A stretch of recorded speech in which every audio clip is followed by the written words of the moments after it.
ఒక పల్లెటూరిలో చిన్న పిల్లాడు రాజు ఉండేవాడు. అతనికి మిత్రులు లేక బాధగా ఉండేది. ఒకరోజు ఊరికి బయట ఉన్న పెద్ద చింత చెట్టు దగ్గరికి వెళ్ళాడు. ఆ చెట్టు చాలా పురాతనమైనది.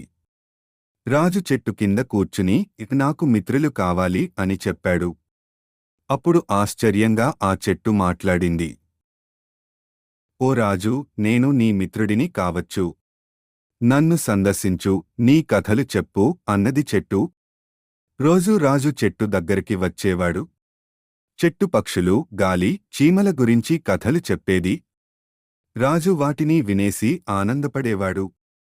కొంతకాలానికి మిగతా పిల్లలు కూడా అక్కడికి వచ్చి చెట్టు కథలు వినడం మొదలుపెట్టారు. అందరూ కలిసి ఆ చెట్టును కథల చెట్టు అని పిలవసాగారు. ఇలా రాజుకి మిత్రులు లభించారు. చెట్టు, పిల్లలు మంచి మిత్రులు అయ్యారు. చెట్టును ప్రేమగా కాపాడే విధంగా పిల్లలు ప్రతిజ్ఞ చేశారు. మొరల్: ప్రకృతి మిత్రుడిగా ఉంటే అది మనకు ఆనందం మరియు మిత్రులను ఇస్తుంది.